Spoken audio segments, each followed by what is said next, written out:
많은 분들이 이혼하거나 사별, 미혼모가 되면 그냥 당연히 정부 지원을 받을 수 있다고 생각하시는 분들이 있어요. 하지만 한부모가 됐다고 해서 모두 정부 지원 받는 건 아니거든요. 그러면 어떤 분들이 정부 지원을 받을 수 있는지 잠깐 살펴보겠습니다. 2019년도 자료를 보면 앞서 언뜻 소득 인정액이라는 얘기를 했어요. 소득 인정액이라고 하는 건 소득과 재산을 합한 금액이거든요.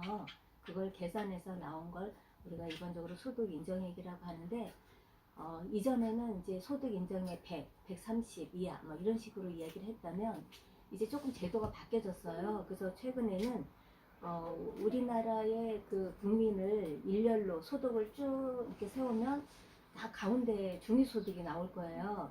그 중위소득을 기준으로 한부모 가정이 되려면 중위소득 52% 이하인 분이 이제 저소득 한부모 가정이 되는 거예요.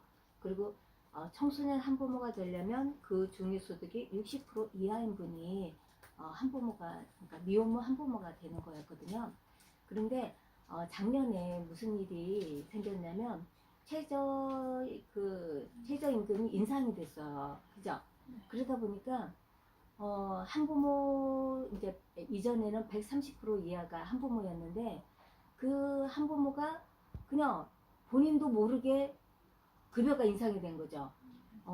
최저 시급이 이렇게 급여가 인상되니까 그러면서 한부모 가정에서 탈락하는 그런 일이 발생하기 시작해요.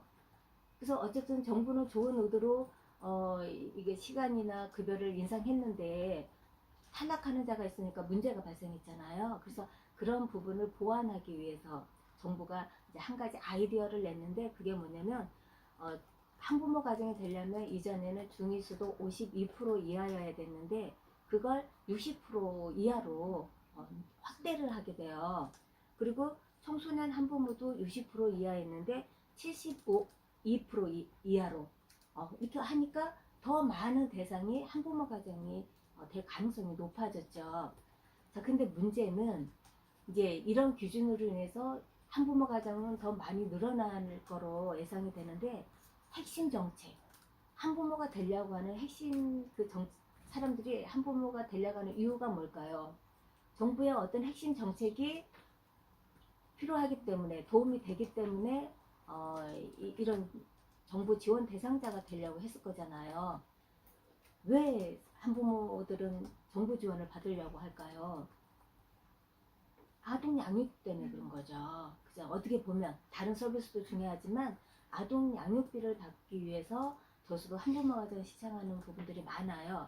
그런데 이제 아까도 얘기했지만 중위소득 60% 이하로 확대했지만 그 한부모 가정이 이제 두 종류의 한부모 가정이 돼버린 거예요. 정부 지원을 받는 한부모 가정 중에서 양육비를 받는 한부모 가정은 여전히 52% 이하만 받을 수 있어요. 양육비는. 그러면 60% 대상을 뭘 받느냐? 시설을 입소할 수 있거나 뭐 임대아파트 입주할 수 있거나 이런 것들은 이제 가능한데 급여를 받을 수 있는 대상은 역시 52% 이하로 한정을 했기 때문에 제가 아까 양육비가 금년도에 월 17만 원 정도 된다고 했잖아요. 그러니까 52%에서 60% 사이에 있는 사람은 그 돈을 받을 수가 없는 거죠. 예, 그런 이제 문제가 발생했고요. 청소년 한부모도 72% 이하로 또 확대는 했지만 이런 30만 원 받아야 되잖아, 아동 양육비. 그 대상은 여전히 60% 이하예요. 그래서 급여를 받는 대상은 동일하지만 그 위에 서비스를 받는 대상만 확대함으로 인해서 어떻게 보면 상대적으로 나도 똑같은 저소득 한부모 가정인데 나는 양육비를 받지 못하는 한부모 가정이 발생하게 된 거죠. 그런 이제 모순이 현 정부의 정책 내에 포함되어 있다라고 얘기할 수 있을 것 같아요.